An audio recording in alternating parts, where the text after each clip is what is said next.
Good morning. पिछले video में हमने देखा था कि कुछ विद्वान राजनीति विज्ञान को विज्ञान की श्रेणी में नहीं रखते हैं, जैसे बकले, अगस्ट काम्टे आदि विद्वान राजनीति विज्ञान को विज्ञान की श्रेणी में नहीं रखते हैं, क्योंकि इन विद्वानों का दृष्टिकोण विज्ञान की संकुचित एवं त्रुटिपूर्ण धारणा पर आधारित है। इन विद्वानों द्वारा पदार्थ विज्ञान की परिभाषा को राजनीति विज्ञान जैसे समाज विज्ञान पर लागू करने की भूल की थी। सर्वमान्य तथ्यों और कारण तथा कार्य के बीच निश्चित संबंध पाए जाने वाले विषयों को विज्ञान कहा जाए, इस प्रकार का दृष्टिकोण उचित नहीं माना जा सकता और इन विद्वानों ने यही दृष्टिकोण अपनाकर राजनीति विज्ञान को विज्ञान की श्रेणी में नहीं रखा। गार्नर के शब्दों में हम देखें विज्ञान की परिभाषा कि विज्ञान किसी विषय से संबंधित उस ज्ञान को कहते हैं जो विधिवत पर्यवेक्षण, अनुभव, अध्ययन के आधार पर प्राप्त की गई हो और जिसके तथ्य परस्पर संबद्ध, क्रमबद्ध तथा वर्गीकृत किए गए हों। अगर इस परिभाषा के संदर्भ में हम राजनीति विज्ञान पर विचार करते हैं तो ये स्पष्ट हो जाता है कि राजनीति विज्ञान भी विज्ञान है। हालांकि राजनीति विज्ञान को प्राकृतिक विज्ञान की भांति तो विज्ञान नहीं माना जा सकता, क्योंकि ये मूलतः एक समाज विज्ञान है, समाज का अध्ययन करने वाला विज्ञान है। फिर भी कुछ विद्वान जैसे अरस्तु, बोंदा, Montesquieu, Sidgwick, Lord Bryce, Willoughby, Garner आदि विद्वान राजनीति विज्ञान को विज्ञान ही मानते हैं। अरस्तु ने राजनीति विज्ञान को सर्वोच्च विज्ञान या मास्टर विज्ञान की संज्ञा दी है। इसी प्रकार जॉर्ज बर्नार्ड शॉ ने इसे मानवीय सभ्यता को सुरक्षित रखने वाला विज्ञान कहा है। तो आइए हम देखते हैं राजनीति विज्ञान की विज्ञान होने के पक्ष में क्या क्या तर्क विचारकों ने रखे हैं। पहला, राजनीति विज्ञान में पर्यवेक्षण एवं परीक्षण संभव है। राजनीति विज्ञान चूंकि एक समाज विज्ञान है, इसलिए इसमें प्राकृतिक विज्ञानों की भांति प्रयोगशालाओं में कठोर वैज्ञानिक प्रयोग नहीं किए जा सकते, ये आप जानते हो। लेकिन इसमें कुछ प्रयोग किए जा सकते हैं और भूतकाल में भी प्रयोग किए गए हैं। जैसे भारत की बात करें तो भारत में कौटिल्य ने नंद वंश का नाश करने के लिए चंद्रगुप्त का राजनीतिक प्रयोग किया था। इसी प्रकार प्लेटो ने सिसिली के शासक को दार्शनिक राजा बनाने का प्रयोग किया था और संपूर्ण समाज भी राजनीति विज्ञान की प्रयोगशाला ही माना जाता है।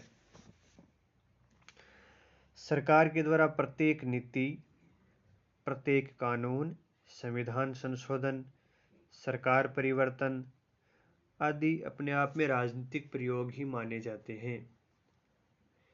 भारत में भी कई प्रयोग किए गए हैं, जैसे 1952 में राजस्थान में लोकतांत्रिक विकेंद्रीकरण किया गया था, वो भी एक राजनीतिक प्रयोग ही था। बैंकों का राष्ट्रीयकरण किया गया, वो भी एक प्रयोग था। इसी प्रकार संयुक्त राष्ट्र संघ की स्थापना की गई, वो भी एक राजनीतिक प्रयोग था। तो कहने का मतलब है राजनीति विज्ञान में भी प्रयोग किए जा सकते हैं और उनका परीक्षण किया जा सकता है और इन परीक्षणों के आधार पर सामान्य निष्कर्ष प्रतिपादित होते हैं जो अन्य देशों एवं समाज के लिए उपयोगी साबित होते हैं। इसका एक उदाहरण हम देख सकते हैं। इंग्लैंड में संसदीय शासन व्यवस्था की सफलता को देखकर ही अन्य देशों ने इसको अपनाया। जैसे भारत ने भी संसदीय शासन प्रणाली को अपनाया है इंग्लैंड की संसदीय शासन व्यवस्था की सफलता को देखकर।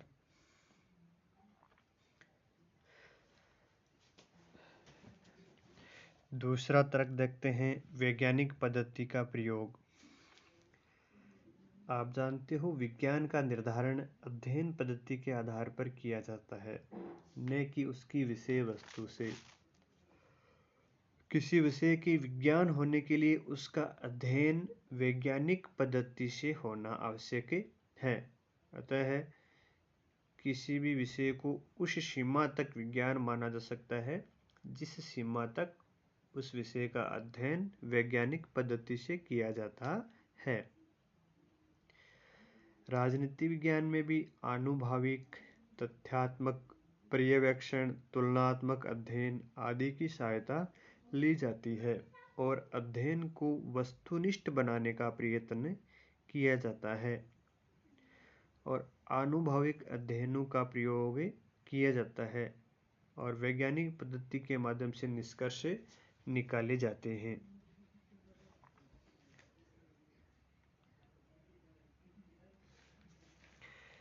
फिर देखिए तीसरा तर्क क्या दिया गया है, सामान्य नियम और निष्कर्ष प्रतिपादन संभव है। राजनीति विज्ञान में भी सामान्य नियम और निष्कर्ष प्रतिपादित किए जा सकते हैं। प्राचीन भारतीय चिंतक कौटिल्य, यूनानी दार्शनिक विचारक अरस्तु ने कुछ सामान्य निष्कर्ष प्रतिपादित किए हैं जो आज भी प्रासंगिक है। जैसे कौटिल्य ने कहा है कि अगर शासक दंड का दुरुपयोग करेगा तो सामान्य नागरिक ही क्या सन्यासी भी विद्रोह कर सकते हैं। और इसी प्रकार यूनानी दार्शनिक अरस्तु ने भी 158 देशों के संविधानों का ऐतिहासिक एवं तुलनात्मक अध्ययन करने के पश्चात ही क्रांति के कारणों का प्रतिपादन किया था जो आज भी प्रासंगिक है।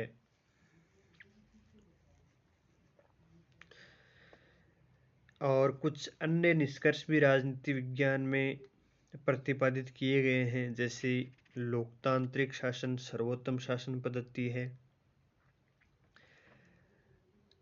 जन जागरूकता ही लोकतंत्र की सफलता का मूल मंत्र है, न्यायाधीशों का कार्यकाल निश्चित होना चाहिए, शक्ति पृथक्करण एवं नियंत्रण तथा संतुलन से तानाशाही प्रवृत्तियों की रक्षा की जा सकती है। ये इस प्रकार के सामान्य निष्कर्ष राजनीति विज्ञान में प्रतिपादित किए गए हैं। न्यायपालिका स्वतंत्र होनी चाहिए, असमानता, जातिवाद, निरक्षरता, अत्यधिक निर्धनता प्रजातंत्र के लिए बुरी बात है। ये सामान्य निष्कर्ष हैं जो राजनीति विज्ञान में प्रतिपादित किए गए हैं। तो इसका मतलब ये हुआ कि राजनीति विज्ञान में भी सामान्य नियम और निष्कर्ष निकाले जा सकते हैं। फिर देखिए चौथा तर्क क्या दिया गया है राजनीति विज्ञान की वैज्ञानिकता के पक्ष में, कार्य कारण संबंध स्थापित किया जाना संभव है। राजनीति विज्ञान में भी कार्य कारण के मध्य पारस्परिक संबंध स्थापित किया जा सकता है।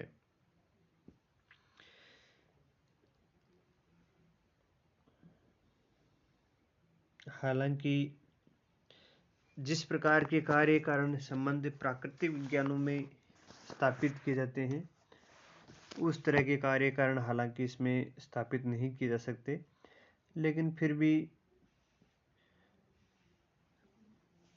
कार्य कारण संबंध स्थापित किया जा सकता है। जैसे जनता का असंतोष, शासक वर्ग का शासित वर्ग के प्रति अपमानजनक व्यवहार और आर्थिक असमानता सदैव ही विद्रोह के सामान्य कारण माने जाते हैं। आप समझ रहे हैं ना कि जनता में असंतोष होगा, शासक वर्ग नागरिकों पर अत्याचार करेंगे, उनके प्रति अपमानजनक व्यवहार करेंगे और समाज में अगर आर्थिक असमानता है तो विद्रोह हो सकता है।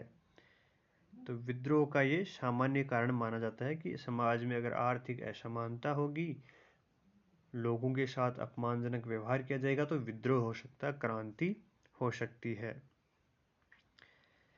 इसी प्रकार जैसे शक्तियों का अगर विकेंद्रीकरण कर दिया जाए तो जनता में सार्वजनिक क्षेत्र के प्रति रुचि उत्पन्न हो जाती है। अगर जनता को सत्ता में भागीदार बनाया जाएगा तो सार्वजनिक क्षेत्र के प्रति उनकी भी रुचि हो जाएगी, सार्वजनिक जीवन में भी भाग लेने लग जाएंगे। और एक उदाहरण और दिया गया है कि शासकों को अगर बिना किसी प्रतिबंधों की शक्ति प्रदान कर दी जाए तो वे भ्रष्ट हो जाते हैं। एक विचारक थे लॉर्ड एक्टन, उन्होंने कहा कि शक्ति भ्रष्ट करती है और अत्यधिक शक्ति अत्यधिक भ्रष्ट करती है।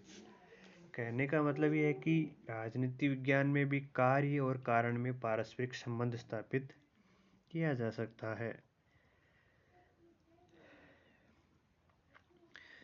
फिर देखिए पांचवा तर्क राजनीति विज्ञान की वैज्ञानिकता के पक्ष में क्या है। भविष्यवाणी किया जाना संभव है। राजनीति विज्ञान में प्राकृतिक विज्ञानों की तरह सटीक और 100% भविष्यवाणी तो नहीं की जा सकती, किंतु भविष्यवाणी की जा सकती है। जैसे चुनाव विश्लेषक चुनाव के पूर्व भविष्यवाणी करते हैं और कुछ हद तक वो सफल भी होती है। और कुछ भविष्यवाणियां जैसे मौसम विज्ञान में भी 100% सही नहीं होती है।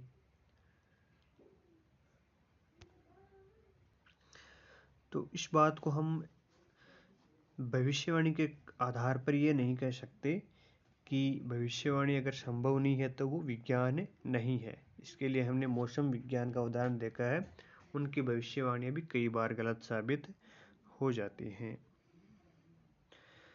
तो इसका मतलब राजनीति विज्ञान की वैज्ञानिकता के संबंध में बकले, काम्टे, मैटलैंड आदि द्वारा जो आपत्तियां दर्ज की गई थी वो काफ़ी हद तक निराधार हैं।